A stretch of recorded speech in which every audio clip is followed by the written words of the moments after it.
From the headquarters of Fight Back Media, The Morning Report, with your host, Willie Lawson.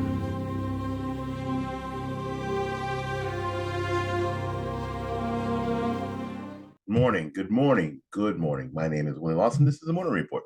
This is the Morning Report for August. Wow, August 24th, 2022. It's not only is it August, it is August 24th. We're almost done with August. We're about to throw it off, go bouncing ridiculously into October. Wow, it'll be Christmas soon. It is absolutely amazing how quickly this year has gone. So much has happened, and we finally got to the Florida primary. We've been talking about primaries um, pretty much. All year we've been talking about the primaries are coming up and how important it is to vote in the primaries. I am proud to say that everyone in the Lawson compound has voted in the primary in Florida, which was yesterday. I early voted, and my wife and son voted yesterday on election day, as they are prone to do. They're just election day voters, especially my kid. He's an election day voter. He figures, what do you mean you can't plan out one day, or actually 2 days a year, like a primary day and election day to go vote? You can't work that out in your life? Yeah, then your life is jacked up. If you can't plan that out, then your life is jacked up. And I kind of agree with them. But a lot of times, like a lot of us, I got into a habit of just, I like to early vote, get in there, get it done, make sure it gets done, make sure I don't get distracted, make sure I don't, jack up my life that way. So there you go. And we are going to talk about the results of the Florida primaries as statewide, and then we're going to spend some time talking local, where I live. So some of you will tune in soon, tune in early and enjoy that, and then bail. And my local folks will come in and enjoy what's happening locally. Cool. All right. Well, that's what it's going to be like. In any case, we'll take a little break. We'll be back with more of the program right after these messages. All righty, welcome back. We appreciate you being here again. My name is Willie Lawson. This is the Morning Report. Morning Report is a production of fightbackmedia.com, fightbackmedia.com, fightbackmedia.com, and fightbackmediatv.com. I really am thrilled. Now, we missed yesterday because we were busy, making sure that everything was cool. We're out at some of the sites, making sure that everything from what we could see was cool. And I know that the governor, we did this story, is prosecuting 20 people around the state. Now think about this: the fourth largest state in the country, or third largest state in the country. One of them is pretty big, and there were 20 cases. And I talked about what those cases probably were of voter fraud. They were, I don't need those right now. They were actually people who were voting who shouldn't have voted, and most of it was due to a misunderstanding, or it was county supervisors of elections that jumped the gun on the felony voting statute. Well, it was on the ballot, it passed the ballot, but there wasn't any laws or regulations. It's the worst thing ever to do, because it puts people in a bad position. And now these folks are in a bad position. They are facing felonies because they were allowed to vote. And my feeling is that the people who allowed them to vote should also be facing felonies. Should be in this, if they end up in jail, they should be in the jail cell right next to them. That's just me, though. All right. Let's talk about what happened in Florida on a statewide level. And it went pretty much like people thought it would. Well, like I thought it would. I know it seems amazing to you who have seen these two people, especially these two people in action, how anybody can vote for them. Seems amazing. Oh, by the way, California, New York. Yeah, we got our elections done, and it is the next day, and we're all done, statewide, done. All right. For U.S. Senate, it is the third of the Senate time that has the seat that Marco Rubio is currently in. That seat is up for re-election at this point. Marco did not have a primary challenger. I like Marco, but I still think that there should be challenges. How do you build a bench? How do you build a bench of candidates if you don't give them an opportunity to challenge? If you don't let them get in the game, so to speak? How do you build that bench? How do you get people who understand the process? And the process is brutal. I ain't gonna lie to you. The process is absolutely brutal. Brutal. But we need people who will do it. And how do you not challenge somebody for U.S. Senate seat? That should be done. It should be done. Incumbents for Senate seats or gubernatorial seats or U.S. rep seats. Actually, my thing is nobody should ever go unchallenged. And a Republican in Florida did that twice. There was no Republican challenger for U.S. Senate or governor that got to the ballot. So all we're left to talk about is Val Demings, Representative Val Demings. She won her primary handily, but that was going to happen. Val Demings won with 84.2% of the vote. Some 1.2 million votes cast for Val Demings.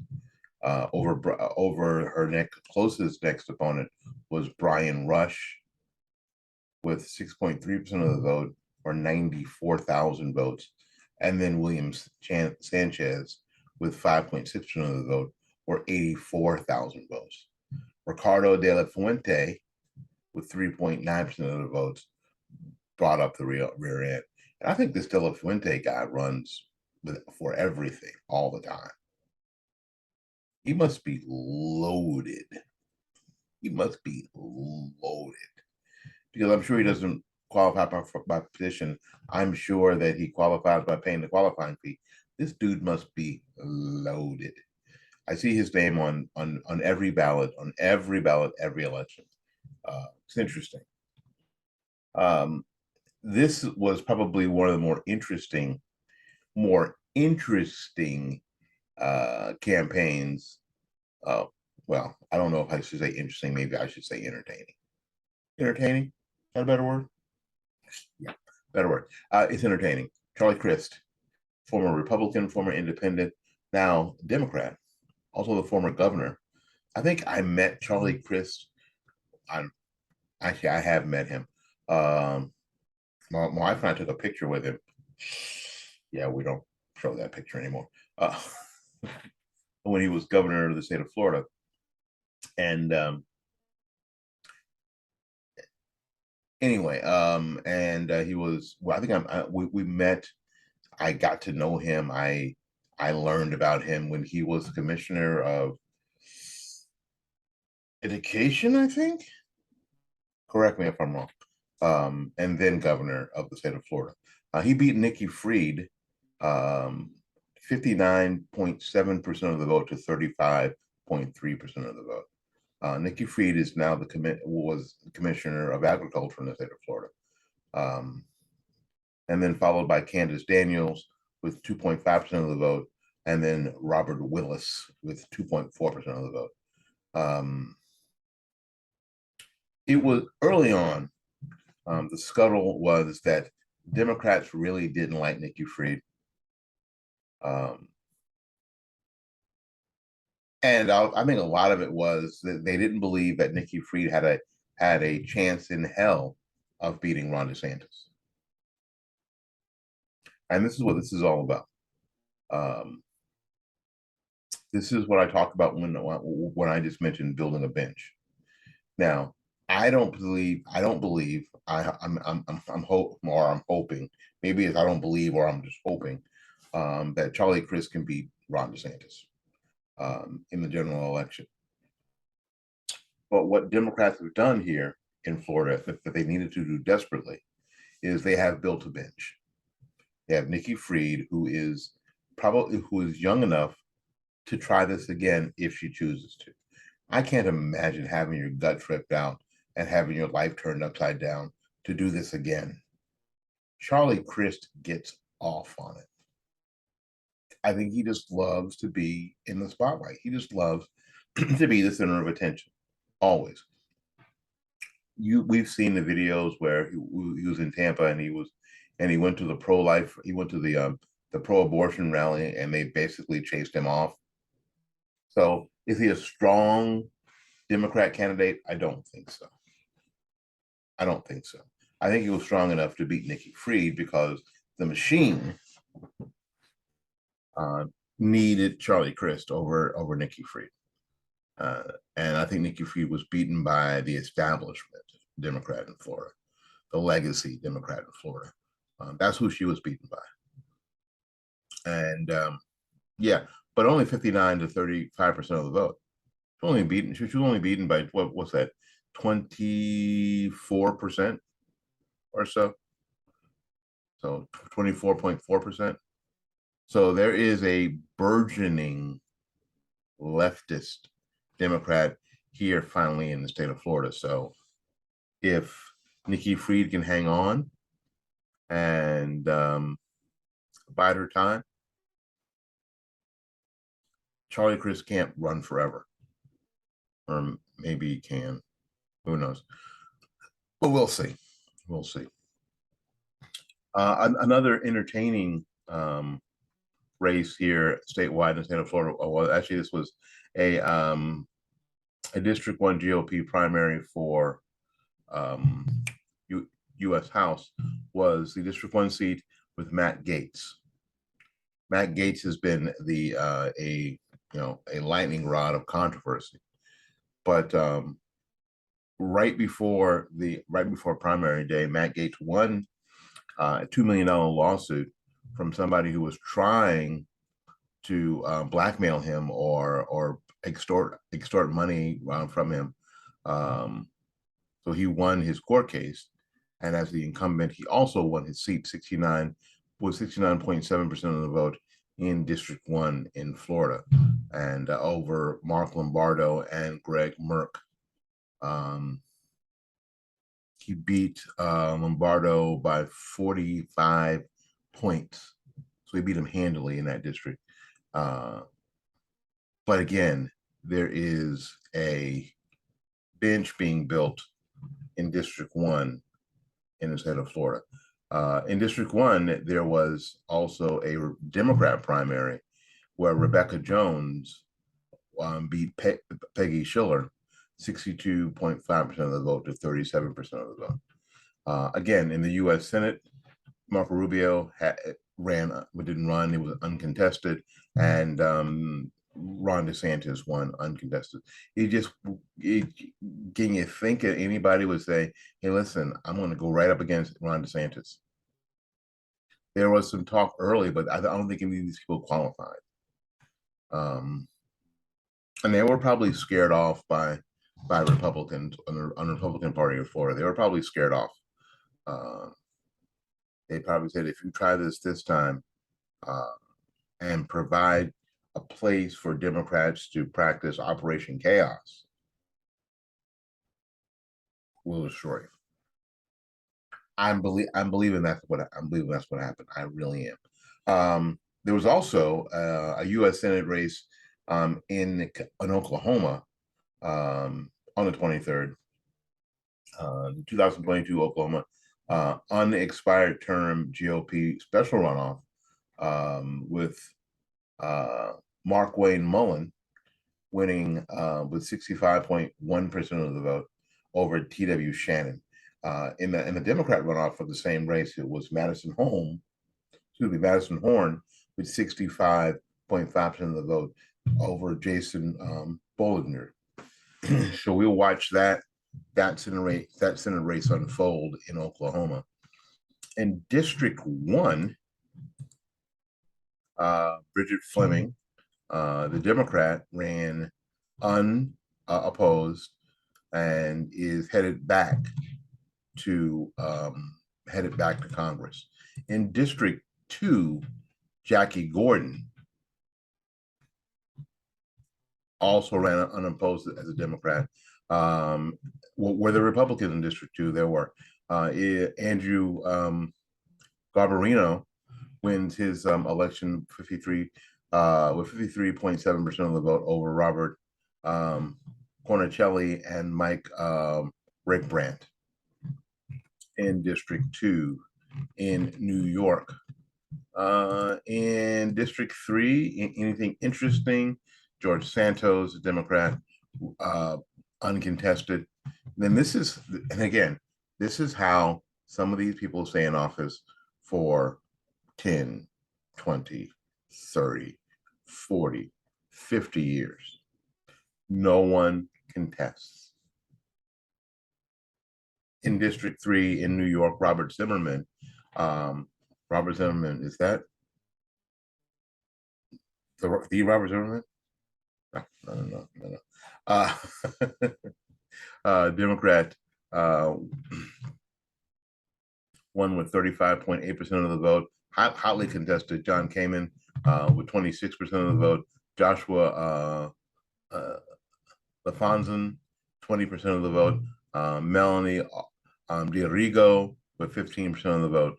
Highly contested race for the Democrat primary in the third district of New York for the Democrats.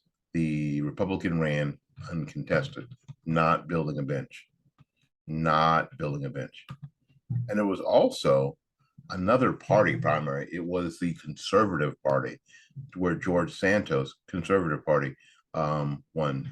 So when people tell you that there's only three parties, there's only two parties. They're not. There are lots. There are two dominant parties right now. And if you look back in our history, we've had more parties. We've had a lot of parties. And let's see, the governor, and this is from the a catch up for governor in Wyoming. That was last week. Mark Goodson won with 60. His primary was 61.7% of the vote over Brett Bean and Rex Ramel and James Quick.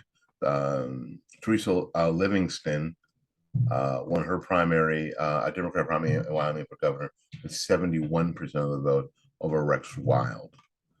Yes, indeed. We've already talked about all the ones that I'm looking at now.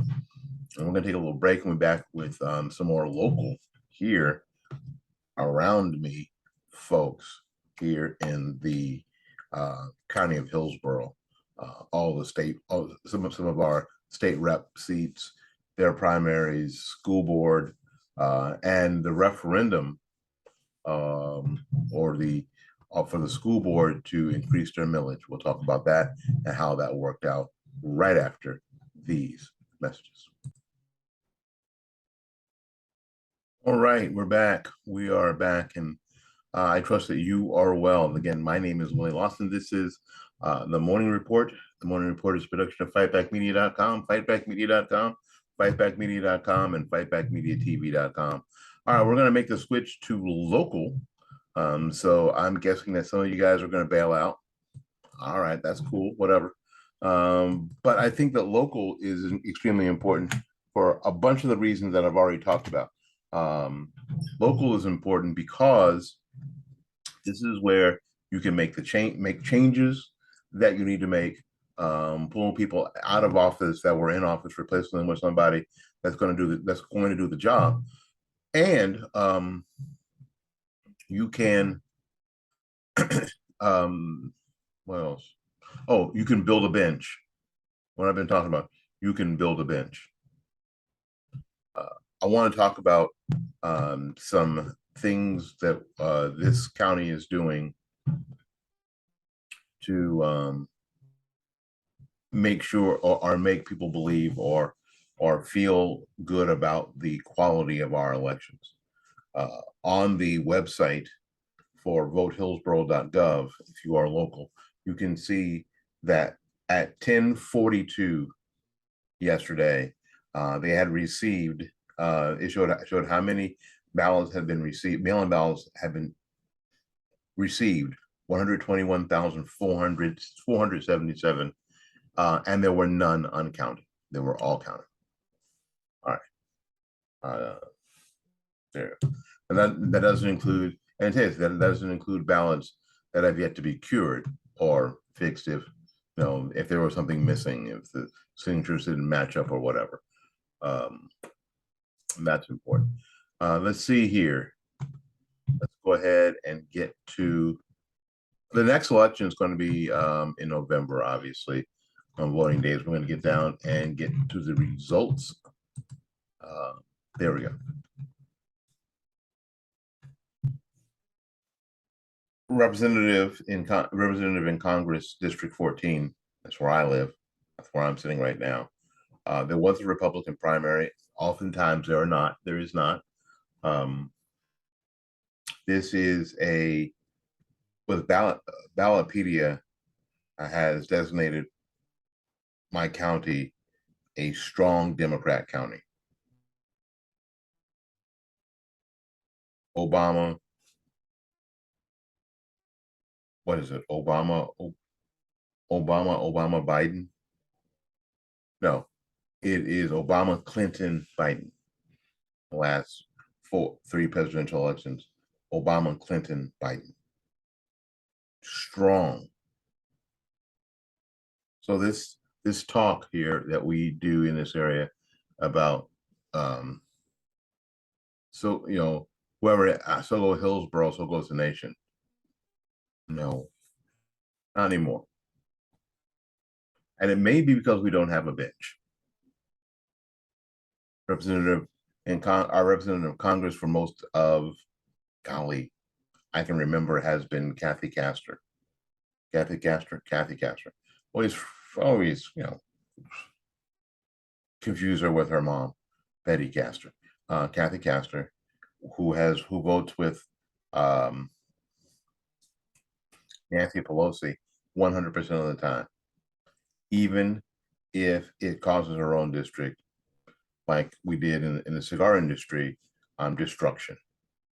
In any case, representatives, the Republican primary went to James Judge with 53.38% of the vote over Sam Shaw and Jerry Torres. Jerry Torres came in second, had some problems apparently with his paperwork. Apparently things were notarized when he was in France. And I think that probably worked against him. And I know there was people who were Jerry Torres supporters who were trying to ameliorate all that, but in the end it didn't work out. James Judge won the primary for District 14 and will face Kathy Castor in the November election. Is he going to win? No. I'm going to vote for the guy, but he ain't going to win. Let's see, representative in Congressional District 16. It was a 5-person race, which is a good thing. The winner, however, was the wife of Tom Lee, who was a strong Republican voice in the state of Florida and was the president of the Hillsborough County Republican Executive Committee, or chair, for a while.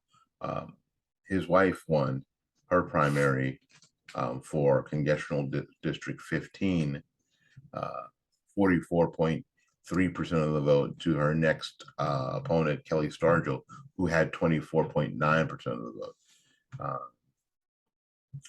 I was surprised to see Jackie Toledo, who had been a strong figure in Republican politics in this area not do well in that seat. Maybe she doesn't really want it. Maybe she's better at the state level. I don't know. Maybe. I don't know. Representative in Congress, District 16, of course, Vern Buchanan beat Martin Hyde, 86.6% of the vote to 13% of the vote. Commissioner of Agriculture, I believe that's a seat that Nikki Fried is leaving. Our choice in Hillsborough County for the Commission of Agriculture, again, it's a statewide seat. So this is just the Hillsborough County vote. Hillsborough County says Wilton Simpson, and that's the dude that I voted for personally. State senators, District 20, universal primary contest. It was James Boyd over John Human, 74% of the vote to 21% of the vote. State Representative, District 65, Karen Gonzalez Pittman, 44% of the vote, just over Jake Hoffman, it's 42% of the vote. It was Lawrence McClure in the State Representative 68, the Republican primary, with 49 out of 49 precincts reporting, 80% over Patty Hatfield's 19.7%. My friend Danny Alvarez, who was running for state representative in District 69, with 53 precincts of 53 precincts reporting, won handily, 85.07 to 14.97 over Megan Angel Petty. So he's off to the general election. Board of County Commissioners, District 4. It was Michael Joseph Owens over Patty LaCour. Licor, L-I-C-O-R, Licor. Okay. In a really close race, it was Joshua Wastel over Chase Harrison for the Board of County Commission, District 7. I know that Josh got some pushback because he seemed to be all friendly with the Dems. That particular county commission seat is a countywide seat, and you kind of have to brush up next to the Dems, especially the South Tampa Dems. You almost have no choice. I don't think you can go in there being a firebrand Trump supporter and win that particular district. I think Joshua probably did his best, Mark Sharp, and for you local folks, you know what I'm talking about. Probably did his best, Mark Sharp, went in there and did that in that way. All right, let's see here. What's next? And I got off. Let's see here. We talked about Val Demings. We talked about Kathy Castro. Kathy Castro won her primary in District 14 for U.S. Congress. Right here, 90% of the vote to 9% of the vote over Christopher Bradley. Representative in District 15, it was again really close race because District 15 I don't think District 15 has been red for a long time, if ever. Laurel Lee is going to represent the Republicans in 15, and Alan Cohen is going to represent the Democrats in District 15. Alan won his primary with 35.4% of the vote to, let's see, Gavin Brown and Eddie Geller, 21.6 for Geller, 21.4 for Brown. Wow. Cesar Ramirez at 16.4% and William Van Horn at 5.5%. Hillsborough County said yes to Charlie Crist. Let's see. State Representative in District 62, a new district Wingate in the Democrat primary, Wingate Newton actually lost. And Wingate has been in local politics, especially in Pinellas County, for a while. Got beat by Michelle Rayner, 54.2% to 29.05%. And how I think that that's important and relevant is that, yeah, this is exactly what I'm talking about. Wingate had been in local politics forever and ever and ever. And it was a primary that said, now I know that's a new seat. No, you've had your turn. Time to sit down. All right. The judges, and this is and keeping judges and or retaining judges or replacing them is tough, because the only people who know about these people are never going to say anything negative about any of them, because they have to be in their courtrooms. Wesley Tibbles won his race 58% to 41% over Belinda Noah. Jared Smith lost his race. He lost his race to Nancy Jacobs, 51% to 48%, which tells me that people don't know, so they just vote randomly with these judges. There are a few people who know, who come out. As a matter of fact, perfect example, Melissa Black in County Court Judge Group 14 won her race here with 29.85% of the vote. She beat Lynette Starr Brookins, who had 28.03% of the vote. And that is with all 448 precincts reporting in Hillsborough County. People are just picking. They don't know. School board, on the school board, because this is interesting, and I find this interesting, and we're going to finish up on school board as we go. Stacey Hahn, who's on the board now, won easily, 63.73% of the vote to 36.24% of the vote over Demarius Allen. And Patty Rendon, a new person, I believe, big in Brandon, I believe. School board member, District 4, easily 53.1% of the vote over Hunter Gambrill at 28.44%, and Daniel Smalley at 18.46%. I'll come back. You see y'all are getting ahead of me. Stop. I'll come back to District 6 in just a second. The school board of Hillsborough County millage election. If you're looking for a divided electorate, this is a divide. If you're looking for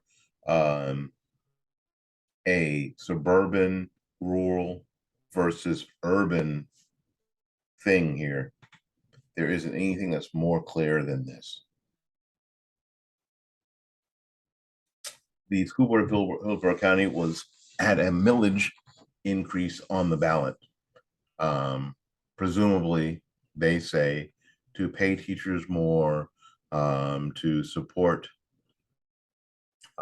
art program in the arts, and that kind of stuff. Well, they wanted a millage increase. That millage increase went down to defeat. 50.14% of people in Hillsborough County said no. 49.86% of people said yes. And if you look at the precinct maps, most of East Hillsborough County said no. But there were pockets of West Hillsborough County that also said no, like in South, like on Davis Island, which is interesting, because they believe their property taxes are already high enough. Places where there were a lot of apartments were more likely to say yes, not thinking that the people who own those apartments will just, with the increased property taxes, just pass those costs on to their renters. but that was the most interesting one. We'll finish up on this one. School board member District 6, which is a county-wide seat. There was Rashawn Gendrit, Alicia Legee or Leg. I don't know how to pronounce her name. Allie Marie is what she goes by. And then Karen Perez.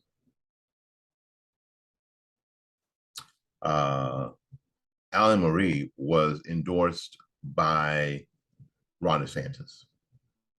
And I think she got a thumbs up from the president too, or President Trump. Now, here is something that Republicans have to figure out.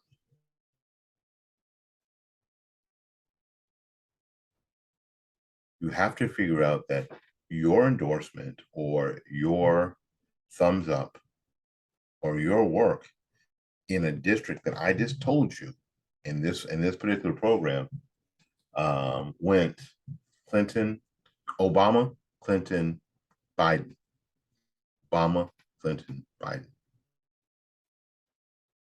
In a county-wide position, in a county that went Obama, Clinton, Biden, running as a strong, in a county-wide position, running at a nonpartisan race as a strong Republican is probably not the way to get elected. And as the votes came in, it was obvious that Allie Marie trailed the entire way. Early votes. Let's break this down. In early votes, Karen Perez won the early voting. It was close, 15,709 votes to 15,340 votes. Democrats vote by mail, absentee mail. Vote by mail, absentee ballots, whatever. 65,911 to 32,610. Game's over actually at that point. Because what you have to do on election day is such a huge thing at this point. Allie Marie wins election day. 32,199 votes to Karen Perez's 26,801 votes. But it ain't nearly enough. It ain't nearly enough. So Karen Perez wins the school board seat, member District 6, 108,421 votes to Allie Marie's 80,149 votes. In order to train the animal, my friends, you must first be smarter than the animal. Anyway, we got to get out of here and make room for somebody else. So until we see you again, go out there and learn something, love somebody. And for goodness sakes, y'all take care of yourself. We will see you when we see you.